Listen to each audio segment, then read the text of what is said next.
Namaskar, Nida Ganesan, 971-579-8626. ஆழ்மன தியானம் வாழ்வியல் மாற்றம். என்ன இதை பற்றி பேச போகிறோம்னாக்க, மனசு புத்தி ரெண்டு இருக்குது நம்மகிட்டக்க. இப்போ மனம் போன போக்கில் போகும்போது என்ன ஆகும்னாக்க, நம்மளுக்கு வாழ்க்கையில் நிம்மதியோ இல்லைன்னா சாட்டிஸ்ஃபேக்ஷனோ ஏற்படாது. இது வேணும் அது வேணும்னு சொல்லிட்டு மனசு எவ்வளவோ ஆசைப்படும். அது கிடைக்காத போது கஷ்டப்படும். மனதும் உடம்பும் சூழ்நிலையும் கெட்டு போயிடும்.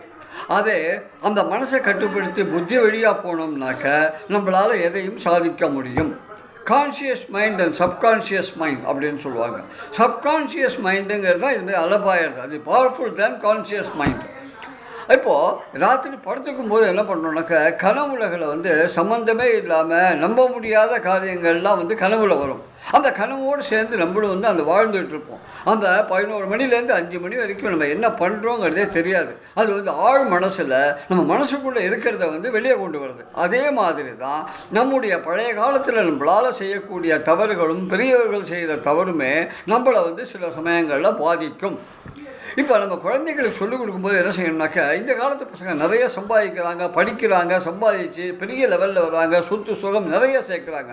ஆனால் இதெல்லாம் நிரந்தரமாக நம்மளுக்கு இருக்கும் அப்படின்னு நினச்சிட்டு அதில் ஏதாவது ஒரு கஷ்டங்கள், வேலையில் ட்ரபிள் அந்த வேலையை விட்டு போகக்கூடிய நேரத்தில் தவறான முடிவை எடுத்துடுறாங்க. அமெரிக்காவில் கூட ஒரு பெரிய லெவலில் இருந்த ஆள் தன்னைத்தானே சுட்டிட்டு குடும்பத்தில் இருக்கிறவங்க சுற்றிட்டு சூசைட் பண்ணிட்டாங்க. அதுக்கு என்ன காரணம் அப்படின்னாக்க, நம்மளால் லக்ஸூரியாக வாழக்கிறதுக்கு பழகிட்டு இருக்கோமே தவிர கஷ்டங்கள் வந்தால் அதை எப்படி நம்ம ஃபேஸ் பண்ணணுங்கிறத கற்றுக்க விரும்பலை, கற்றுக் கொடுக்கல. இதை நம்ம கற்றுக் கொடுத்தோம்னா தான் வாழ்க்கையில் எல்லாத்துலேயுமே நம்மளால் சாதிக்க முடியும். காஸ் அண்ட் எஃபெக்டிவ் தியரி அப்படின்னு சொல்லுவாங்க. நம்ம ஒரே விஷயத்தை நல்ல விஷயமா நம்ம மேலே மேலே ப்ராக்டிஸ் பண்ணிகிட்டே இருந்தோம்னாக்க நம்மளால் எதையும் சாதிக்க முடியும். இது வேவ் தியரி படித்தவங்களுக்கு தெரியும். மனநிலை மாற்றம் அப்படின்னு சொல்லிட்டு அவங்களுக்கு தெரிஞ்சிருக்கும்.